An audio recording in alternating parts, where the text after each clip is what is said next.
Howdy and welcome back to Celebrating Vintage Model Kits. Today we're going to be looking at a different kind of a kit, something that you don't see too often, extra battle damage. This is a 1969 IMC kit of the A-1H Skyraider in 1/72nd scale. Kit number 484-100.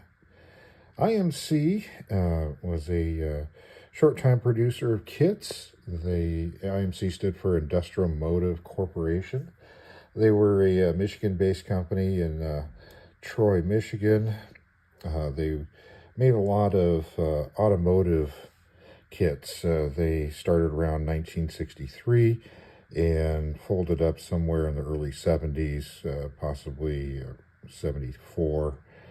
And they made very few aircraft.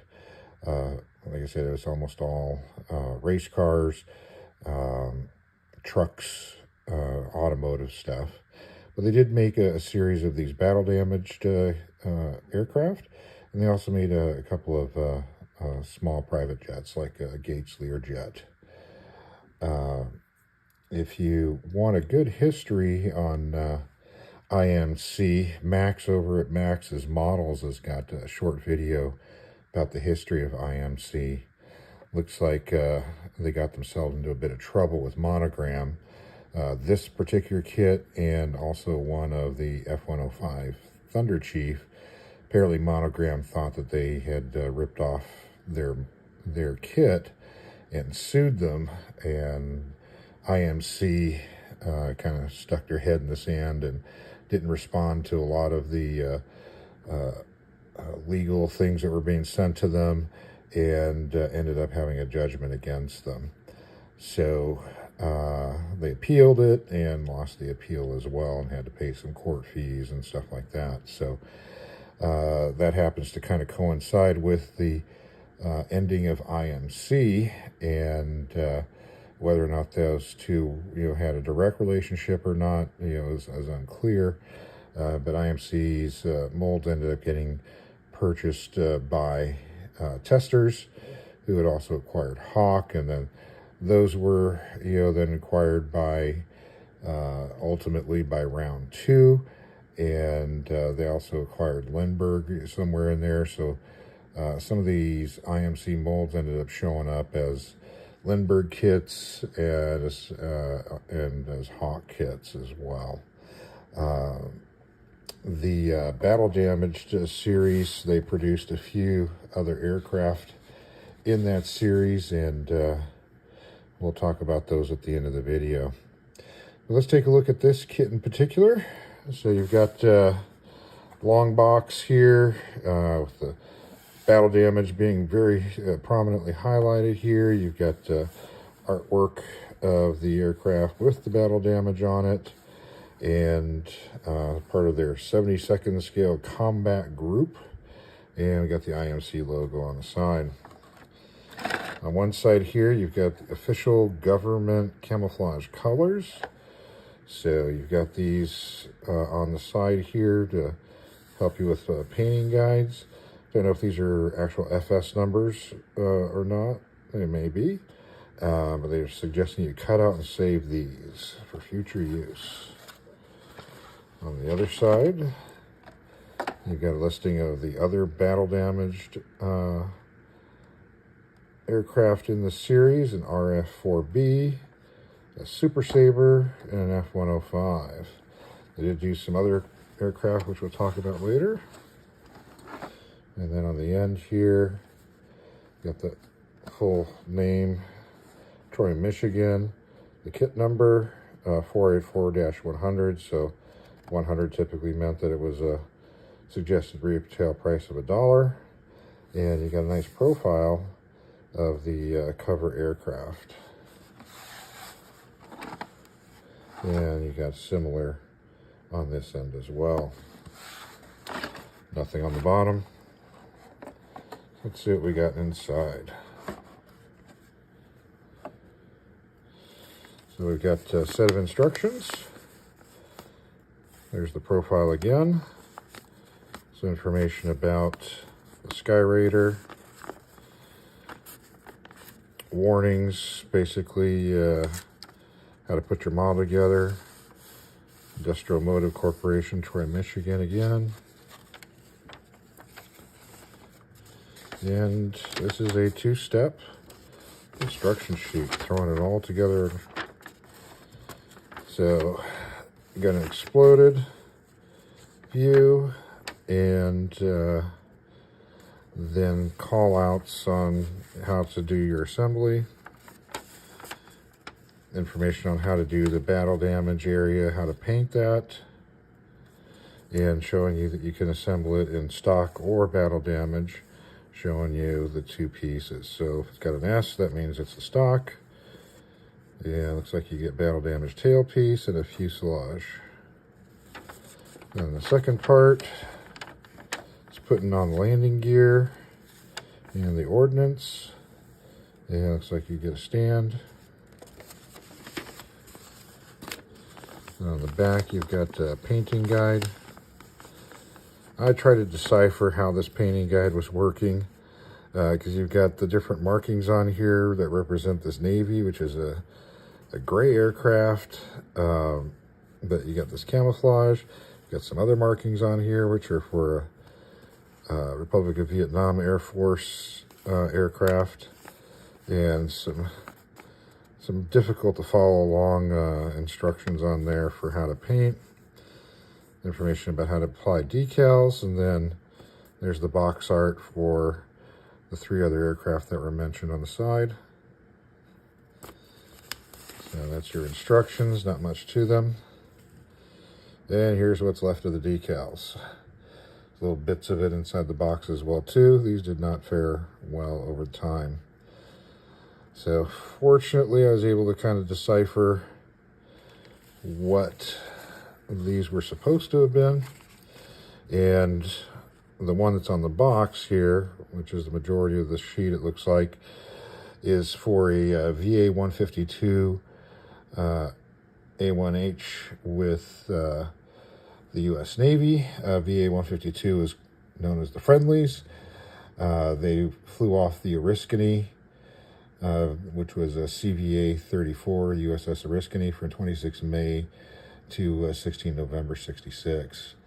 And they did attack into North Vietnam, South Vietnam, and that particular airplane, which was 39641, it's actually a shortened from its bureau number of 136941, ended up getting transferred to the Air Force, who then used it with the 602nd Special Ops Squadron. It got serialized with the Air Force as 52-13641. And the Special Ops Squadron, the 602nd Special Ops Squadron, at that time was flying out of Thailand, and was the Nakhon Phanom Royal Thai Air Force Base. And on March 1st, 1969, the aircraft had an engine failure near the air base. The pilot was able to bail out and was rescued, but the aircraft was a total loss. Now, the other set of decals that are on there are for a Republic of Vietnam Air Force. They flew Skyraiders as well. They had started acquiring Skyraiders as early as 1960. By 1962, they had 22 Skyraiders, and by 68, they had an additional 131. They got enough Skyraiders to equip 6 squadrons, and eventually got a total of 350 different Skyraiders went through the Republic of Vietnam Air Force. They were a very popular aircraft. Initially, their pilots and crew were trained by the Navy, but eventually that was shifted over to the Air Force, and they were able to take over the training for the Vietnamese Air Force. And so I was able to locate a few pictures of this specific aircraft, number 503, with VA-152, and then some photographs of the 602nd and some of the Republic of Vietnam A-1Hs. So we'll take a look at those now.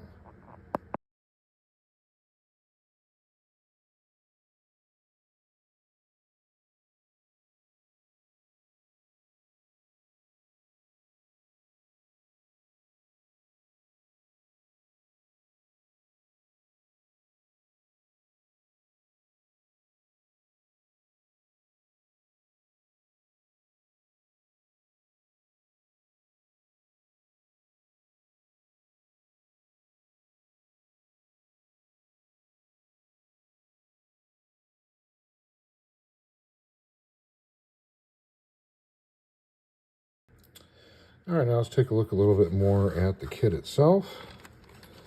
Start with the fuselage. We've got two halves. Got raised panel lines.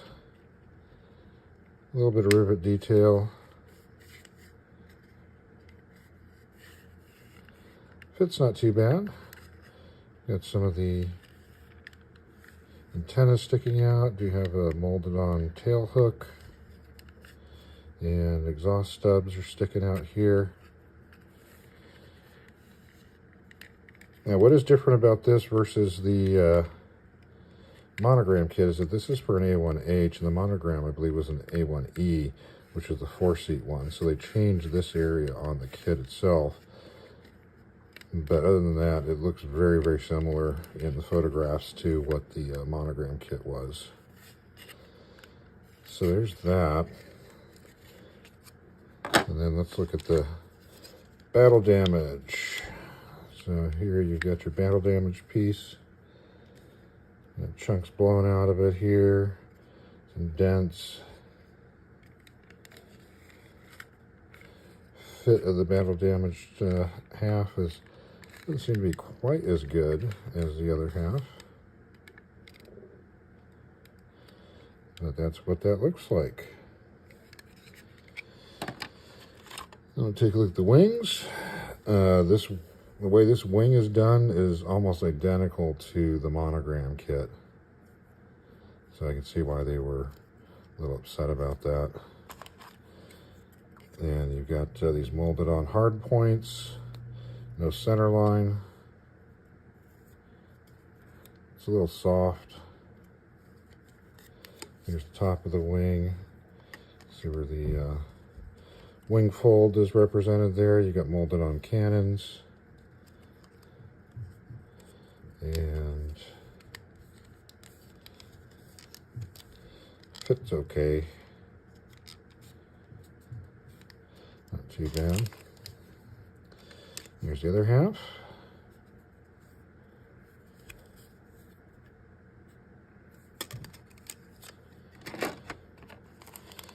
Then we got our prop. Looks decent. Does have lines on the end for the stripes, which is a little annoying. And here's your cowl, molded in engine.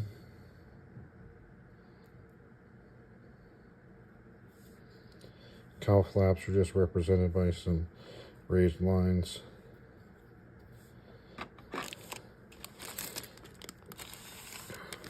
And then here's some of the smaller parts. This bag is a aftermarket bag that whoever had this kit before me did. We can look at some of the smaller parts. So we've got some tail pieces. So again, here's some more of the battle damage.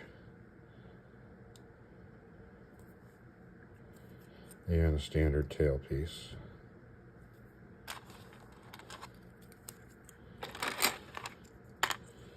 There's a cockpit tub. Not much to that, just literally a tub. And there's your little pilot. Looks a little small for 72nd scale. And then inside Skyraiders, you can look even smaller. And got some landing gear parts, some wheels. Okay. There's your tail wheel. And then you've got these bombs. These do not look anything like Vietnam era bombs. I don't know what era bombs these are. They actually look more like World War I bombs. It's kind of cheesy. So there's that. Here's your landing gear strut, your main gear strut. And that's about it. Let's take a look at the clear piece.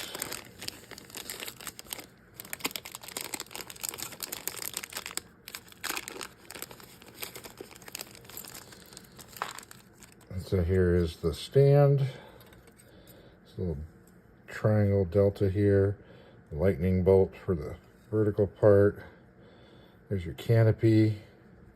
It's a little bit scratched up. Pretty thick. Not much representation for the framing. So, not that there's anything to see inside there, but it's really distorted. But what is kind of cool, though, is this piece. Looks like you're supposed to use that in place of the prop, along with a little spinner piece, to make it look like your aircraft is flying. That's kind of cool. Something I think other manufacturers should do that. I remember cutting my own out with like some acetate, some clear acetate sheet, and trying to do that. But this one comes with it. Pretty cool. So that's it. Not much to this kit. Pretty simple. You know, its main gimmick was the battle damage. So they made, as you saw on the side of the box, a couple of those were on there. The Thunder Chief, the F4, and the Super Sabre.